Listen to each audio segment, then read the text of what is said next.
I moved all my assets when I suspected my wife was planning divorce. 2 weeks later, she filed and lost everything instantly. Hey folks, I've been scrolling through posts here for a while, always thinking I'd never have my own story to share. But life has a way of surprising you, and I've been carrying this around for months. I need to let it out. Let me just say up front that I've never been the type to jump to conclusions or assume the worst. My wife, let's call her M, and I have been together for 6 years, married for 4. Things were solid, or so I thought. We had the usual ups and downs, sure, but nothing that made me think, oh, there's trouble here. In fact, for most of our relationship, we were that couple, teammates through and through. We laughed at dumb inside jokes, debated over which movie to watch for hours, and had this rhythm that just worked. She'd plan elaborate date nights, and I'd surprise her with her favorite takeout after a long day. It felt effortless, like we'd figured out this whole love thing. That's why what happened next hit me like a ton of bricks. Then, about 6 months ago, things started to shift. At first, it was little things, stuff you'd probably miss if you weren't paying attention. She started taking her phone everywhere, like even if she was just going to the kitchen or folding laundry. I mean, before this, her phone would just sit on the coffee table for hours, and she didn't care who picked it up. I made a joke one day saying, "What, are you running some secret spy ring now?" She laughed it off and said, "No, work's been emailing me a lot." Okay, fine. But then, a couple of days later, she set up a password. That one caught me off guard because she'd never used one before. I casually asked her why, and she said something vague about security and hackers.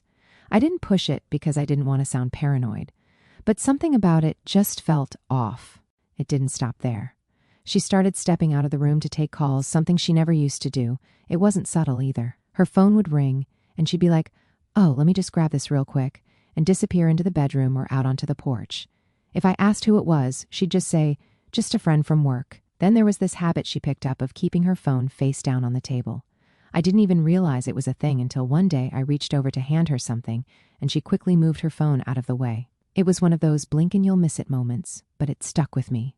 It wasn't just the phone stuff, though. She started feeling distant. Conversations that used to flow naturally now felt like I was pulling teeth. If I brought up future plans, like where should we go for our anniversary, or do you think we should start saving for a new car, she'd just nod and say, "Yeah, we'll see," before changing the subject. The day it all really clicked for me was this one random Wednesday. She told me she was meeting a friend for coffee after work. It didn't sound weird. She does that sometimes. I happened to be running errands in the same area, and I thought, hey, why not surprise her? It'll be cute. When I got there, though, she wasn't with her friend. She was outside the cafe, pacing back and forth with her phone pressed to her ear. I stayed in my car because something about the way she was talking felt serious. I didn't mean to eavesdrop, but I caught snippets like, "It's almost ready," and "starting fresh soon." My stomach dropped. I couldn't figure out what she meant, but it didn't sound like work stuff or friend drama. It sounded bigger than that, like something she'd been planning. When she got home later, I asked her how her coffee date went, trying to keep my tone casual. She gave me this whole story about her friend venting about her boyfriend's latest screw-up. She went on about how she was giving her advice and being a good listener. I nodded along, pretending to believe her, but my brain was working overtime. Was I reading too much into this, overthinking, or was there something deeper going on? I couldn't shake the feeling that something was wrong, something she wasn't telling me. Things carried on like that for a few more days. I started watching her behavior more closely, not because I wanted to catch her in something, but because I needed to make sense of what I'd seen and heard. She wasn't acting suspicious in any big, obvious way, but it was the little things that didn't sit right. And then, out of nowhere, she brought up our finances. We were having dinner one night, just a normal weekday meal. We were sitting there chatting about random stuff, her work, a new show she wanted to watch, when she said, "You know, we should really organize all our financial stuff," flashing her most innocent smile. It was such a left-field comment that I just stared at her for a second. "What do you mean?" I asked. She shrugged. "I just think we should have everything in one place, you know, like all our account info, passwords, documents, that kind of thing, just in case of emergency." I didn't know what to say. This wasn't something we'd ever talked about before, and the timing felt weird considering everything else I'd noticed. "What kind of emergencies?" I asked, trying to keep my tone casual. She shrugged again. "It's just smart, isn't it? What if something happens to one of us? Or what if we need to make a big financial decision quickly?"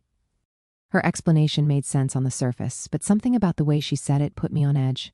It was too rehearsed, too neat, like she'd been waiting for the right moment to bring it up. I nodded and mumbled something like, "Yeah, I guess that's a good idea," but inside, alarm bells were going off. Why now? Why suddenly care about organizing our finances when we'd always kept things separate and loose? That night, my mind kept replaying her comment over and over, trying to piece together what it could mean. Was this just normal adult stuff, and I was reading too much into it? But then I thought about the phone calls, the conversation I'd overheard at the cafe, and how distant she'd been lately. It all started to add up, and I didn't like the picture it was painting. Until then, I didn't do anything about it. A couple of days later, she brought it up again. We were in the kitchen, I was making a sandwich, and she was scrolling on her phone when she suddenly said, "Have you thought more about organizing the bank stuff? Like, do you know where all the account details are?" I put down the knife and turned to face her. "Okay, what's going on?" I asked, trying to keep my tone light but firm. "You've been bringing up the finances a lot lately. Is there something we need to talk about?" She finally looked up from her phone, surprised, like she didn't expect me to press her on it. "No, nothing's wrong," she said quickly, giving me a small laugh. "I just think it's important, that's all. You know, for emergencies." "Like what?" She shrugged, her face unreadable. "I don't know, just life stuff. It's not a big deal, I promise. I just think it's something we should get on top of." Her answer felt vague, too vague. I nodded and let it go, but the way she avoided giving a straight answer only made me more suspicious. It didn't feel like a casual suggestion anymore. It felt like she was hiding something, and I had no idea what it was. So, the next day, while she was out at work, I decided to take a closer look at our financial situation. I opened our joint account online and noticed something strange. A few small transfers had been made over the past month. Nothing huge, just little amounts that didn't seem to have a clear purpose. They weren't labeled for bills or groceries or anything like that. I didn't want to jump to conclusions, but it looked like she'd been moving money out of the account for something, but I couldn't figure it out. I thought about confronting her, but something told me to wait. If I was wrong, I'd look like an idiot, and if I was right, well, I needed to be careful. It was eating me up, so I reached out to someone I trusted, an old college buddy who happens to be a lawyer. I told him what I'd noticed, trying not to sound like a conspiracy theorist. "Look," he said after I explained everything, "I'm not saying something's definitely going on, but you're not crazy for wanting to be prepared. If you're worried about protecting your assets, now's the time to do it. Better safe than sorry." He gave me a rundown of what I could do. Simple steps to make sure my finances were secure if something was going on. I'll admit, the idea of taking action like that felt extreme. It felt like I was planning for something terrible when I wasn't even sure anything was wrong. But the more I thought about it, the more it made sense. If she was actually up to something, and I was starting to believe she was, I needed to protect myself. It wasn't an easy decision to make, though. This wasn't just about money or assets. It was about the life we'd built together. I kept replaying memories in my head. Our wedding day, the times we stayed up late talking about our dreams, the random little jokes we shared. How did we get here? Was this really what our marriage had come to? The thought of taking these steps felt like admitting defeat, like I was officially giving up on the trust we once had. That evening, while she was out, I sat down at my desk and pulled out my laptop. My hands were shaking as I opened the browser and started going through everything. Bank accounts, investment accounts, the house deed. Each document I reviewed felt like a betrayal. But the nagging voice in my head kept reminding me that this was about survival, not sabotage. I wasn't trying to hurt her. I just couldn't shake the feeling that if I didn't act now, I'd regret it later. I made a list of everything I could transfer and how to do it without raising suspicion. As I typed, I felt this crushing weight settle on my chest. I'd trusted her completely for years, and now here I was, playing defense against the person I thought would always have my back. Then I called my mom. I didn't tell her everything, just enough to explain why I needed her help. "I need you to hold on to some things for me for a while. It's nothing bad, just something I need to do to protect myself, just in case." She was quiet for a moment, probably trying to figure out what I wasn't saying. "Are you okay?" Her voice full of concern. "Yeah," I lied. "It's just a precaution, nothing to worry about." She didn't press me, but I could hear the hesitation in her voice when she said, "Of course, sweetheart, whatever you need." Hanging up the phone, I felt a strange mix of relief and shame. I hated involving her in this mess, but at the same time, knowing she had my back gave me some sense of stability in a situation that felt like quicksand. By the time Em got home, I'd already started the process. I transferred most of my assets, our savings, my investments, even the house, into my mom's name. I left enough in our joint account to keep up appearances, but the rest was locked down. She didn't notice a thing. She came in, kissed me on the cheek, and asked if I wanted to watch a movie. I acted normal, but inside, I was a mess. Part of me felt guilty, like I was betraying her trust, but another part of me felt relieved, like I was finally taking control of a situation that had been spiraling out of my hands. Over the next few days, I kept things as normal as possible. I didn't want to tip her off that anything had changed. She seemed content, even unusually cheerful at times, but instead of putting me at ease, it made me more suspicious. If she was planning something, she was doing an expert job of hiding it. What stood out, though, is that she didn't bring up the finances again, not once after I questioned her the last time. It was like the subject had completely vanished from her mind. At first, I thought maybe I'd overreacted, and she dropped it because it really wasn't that important. But the more I thought about it, the more it felt like she was avoiding it, almost like she was dreading bringing it up again after I pressed her. I caught her glancing, angling glances at me a few times, though. Quick little looks, like she was gauging my mood or deciding whether to say something. Every time I noticed, she'd immediately turn her attention back to whatever she was doing. Her phone, the TV, a book. It was subtle, but it was there. It felt like she was waiting for me to bring it up, like she didn't want to risk pushing the topic again. The silence about it only made me more uneasy. It wasn't like her to just drop something she thought was important, and the way she avoided it now felt deliberate. If she was testing the waters, she wasn't getting in, and if she was waiting for something, I wasn't about to give her the green light. Whatever her next move was, I knew I needed to stay one step ahead. Something was coming, I just didn't know when or how. All I could do was prepare. That night, I made sure everything was solid.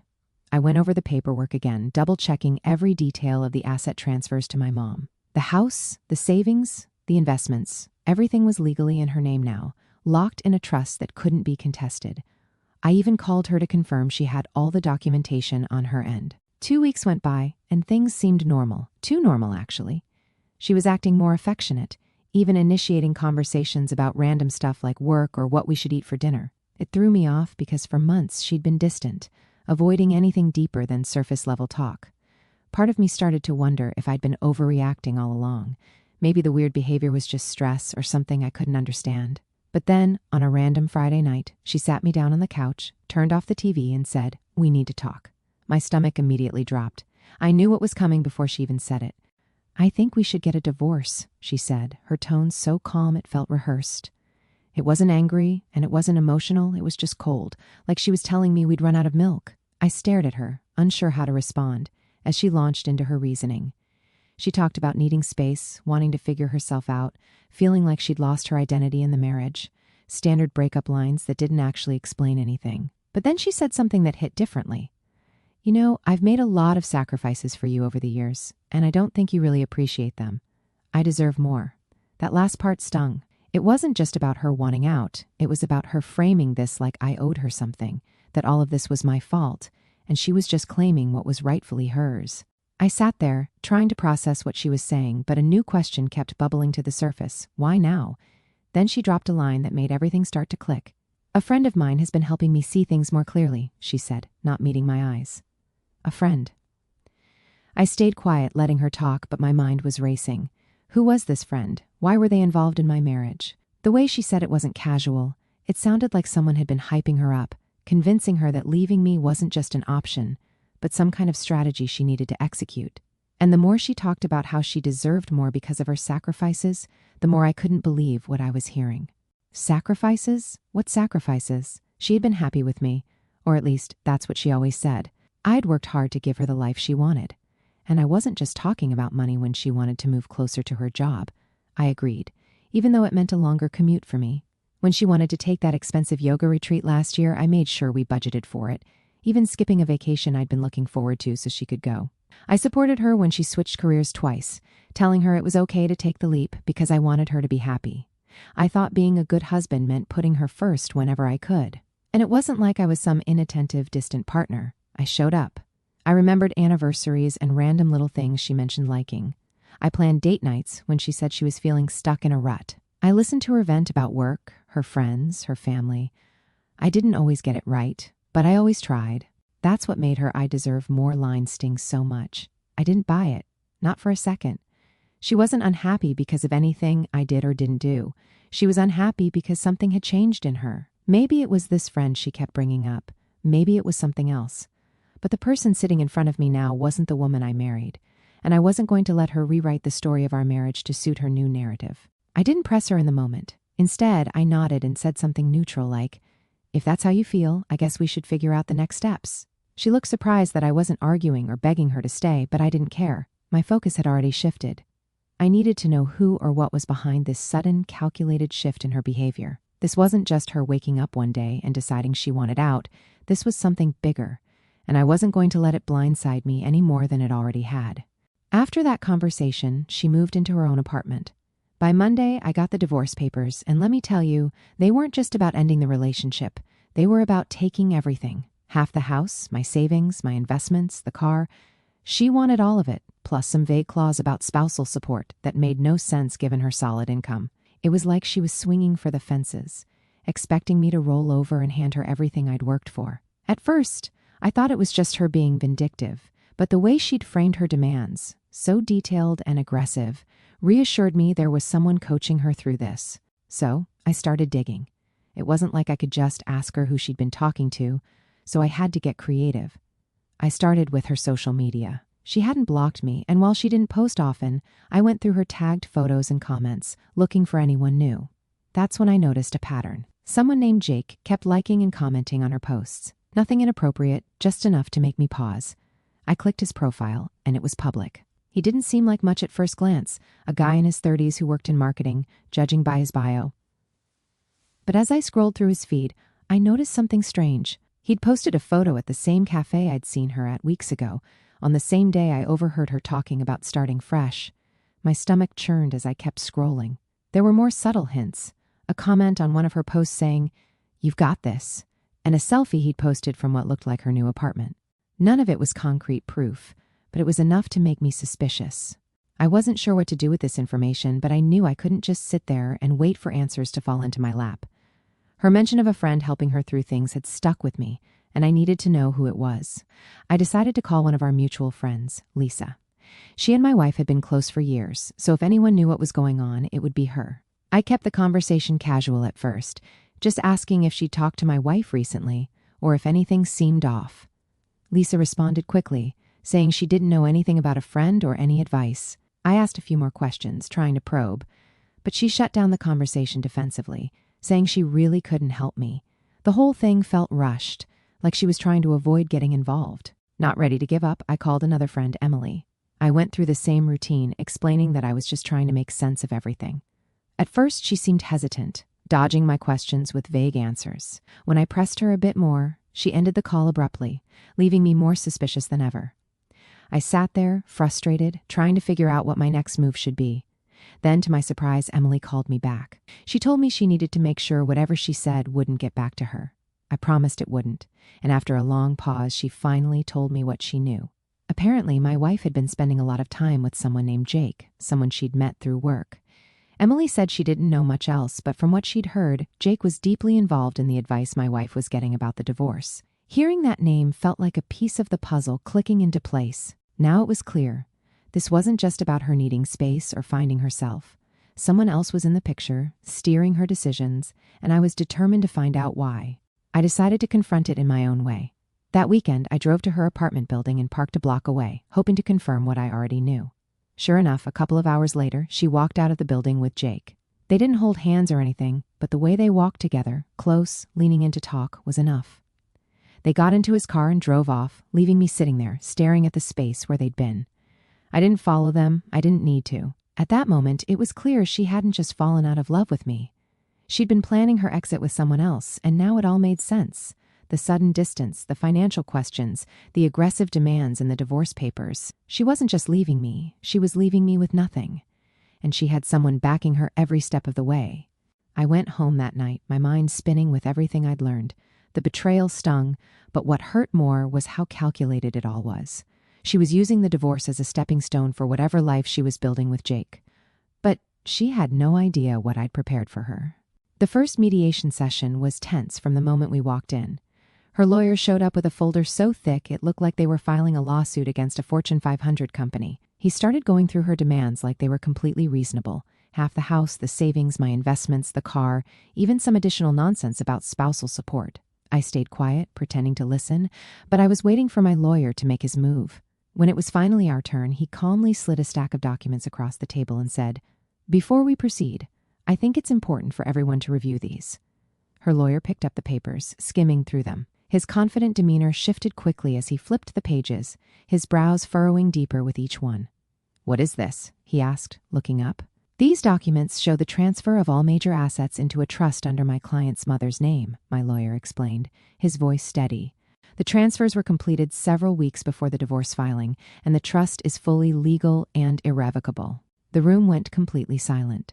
Her lawyer turned to her, his confusion now mixed with frustration. "You didn't mention this," he said flatly. She snatched the papers from his hands and flipped through them, her face turning red. "This can't be real," she muttered, staring at the notarized signatures and dates. Then she turned to me, her expression shifting from disbelief to fury. "You planned this," she hissed, glaring at me like I'd committed some unforgivable crime. "You knew I was going to file, and you set this up to screw me over." I didn't respond. I just sat there, letting her connect the dots on her own. Her lawyer, now visibly annoyed, asked my lawyer to explain further. So he did, calmly, methodically, and with every piece of proof needed to make the transfers ironclad. The dates lined up perfectly, showing I'd moved everything well before she filed. The signatures were properly notarized, and the trust was airtight. There was nothing they could do to contest it. She was livid. "You're unbelievable," she snapped, leaning forward in her chair. "I can't believe you'd do something like this to me." I still didn't say a word. What was there to say? This wasn't about me doing something to her. This was about protecting myself because she'd made it clear she wasn't leaving quietly. The meeting ended with her lawyer muttering something about needing to reassess their approach, but it was obvious to everyone in the room that they had no moves left to make. When we walked out of the building, she pulled me aside in the hallway, her face a mix of anger and desperation. "This isn't over," she said, her voice low. "You're going to regret this." I just looked at her and said, "I already regret trusting you. That's the only regret I have." After that mediation session, things spiraled faster than I expected. She went into full meltdown mode almost immediately. It started with the calls, endless calls. At first, she sounded calm, even apologetic, leaving voicemails that started with, "I think we just need to talk," or "I know this got messy, but we can fix it." When I didn't respond, the tone shifted. By the second day, her messages were bouncing between sobbing and screaming. One voicemail would be her crying about how she made a mistake and didn't want to lose everything we built together. The next would be an angry tirade, accusing me of being stingy and vindictive, blaming me for everything going wrong in her life. I ignored it all. My lawyer had advised me not to engage, and honestly, I didn't want to. I was done playing her games. But she wasn't. When the calls and texts didn't work, she started spinning stories. I started hearing from mutual friends that she'd been telling people the divorce wasn't real, that it had all been some elaborate prank. A prank? I mean, who would even believe that? It didn't take long for the cracks in her story to show. Friends started asking questions like, if it was a prank, why did you file actual legal paperwork? Or, why hire a lawyer and make such specific demands if it wasn't serious? When people didn't immediately buy into the prank excuse, she doubled down. She claimed it wasn't just a joke, but a way to test the strength of our relationship. She started painting herself as the victim, saying she was hurt and betrayed by my reaction, that I'd taken things too far and destroyed the trust in our marriage. At first, some people seemed to buy into her stories. I'd get these weird texts or comments from acquaintances, saying things like, "Wow, I didn't realize things were so rough for her." Even her brother lashed out saying, "You should have just talked it out instead of being so drastic." It was frustrating, but I knew the truth would come out eventually. And it did, thanks to one of our mutual friends. Let's call him Matt. Matt and I weren't super close, but we'd always been friendly. A couple of weeks after the mediation, he messaged me out of the blue, saying he had something I needed to see. When we met up, he pulled out his phone and showed me a string of texts between her and Jake. I was confused at first. "How did you even get these?" I asked, scrolling through the messages. Matt explained that he had a mutual friend with Jake, someone who had been privy to their conversations. Apparently, this mutual friend had started feeling uneasy about how things were playing out, especially when Jake began bragging about how he was helping her secure her future. It didn't take long for that mutual friend to connect the dots and realize what securing her future actually meant. Trying to bleed me dry.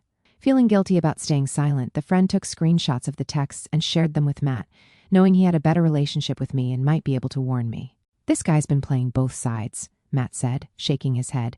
"He's been hyping her up to take you for everything while making her believe he'd be there for her afterward." Matt handed me the texts and said, "I thought you should know. You don't deserve this man." The texts were brutal. She wasn't just venting to Jake about the divorce, she was actively planning her next moves with him, and he was coaching her through it. One of the messages from her said, "Once the settlement's done, we'll have everything we need. I just need him to agree to the terms. Jake's reply, "Don't back down. Make him feel guilty if you have to. He owes you. We'll start fresh once you've got the money." I sat there staring at Matt's phone, trying to process what I was reading. This wasn't a misunderstanding or some emotional reaction to a failing marriage. This was cold, calculated manipulation. I thanked Matt and he left, but my mind was spinning. Everything made sense now. Her sudden distance, her obsession with our finances, her aggressive demands in the divorce. It had all been part of a plan, one she'd been working on with Jake behind the scenes. The texts spread quickly among our mutual friends. Matt shared them with a few people, and from there, they made the rounds. Suddenly, her narrative wasn't holding up anymore. People who'd been neutral or even supportive of her started pulling away, and the shift was almost instant. The people who had been defending her or staying on the fence now saw her for who she really was. Even her closest allies started distancing themselves. By the time the divorce was finalized, she had nothing but her personal belongings. Her lawyer quietly dropped her case after realizing there wasn't a legal leg to stand on. All those bold demands had crumbled under the weight of the paperwork I'd prepared, and the trust I'd set up with my mom was untouchable. As for Jake, he seemed to vanish the moment things started unraveling. I wouldn't be surprised if he'd been using her just as much as she'd been using me. From what I could piece together, he'd been feeding her delusions of independence and a fresh start. But the second it became clear she wasn't walking away with anything, he was gone. Without Jake in her corner, her confidence took a nosedive. The calls and texts kept coming, but now they were more desperate. She wasn't accusing me anymore, she was begging. "Can we just talk, please? I'll do anything to fix this," one voicemail said. Another, "You don't have to forgive me, but can't we just settle this and move on? I'll drop everything if you just talk to me." I didn't respond. I couldn't. The damage was done, and there was no coming back from it. Even her family started to pull away. Her brother reached out to me at one point, apologizing for some of the things he'd said earlier when he believed her side of the story. "I didn't know what she was doing to you," he admitted. "I'm sorry I ever took her word for it." As for me, I got the house, my savings, and something I hadn't felt in a long time, peace of mind. My mom, as always, was my rock. She came over with buckets of paint and a list of ideas to help me reclaim the space as my own. Now life feels like it's finally mine again. No more second-guessing every little interaction. No more feeling betrayed, just peace. She's a chapter in my past, one I don't reread anymore. And as far as I'm concerned, the rest of the story is entirely mine to write.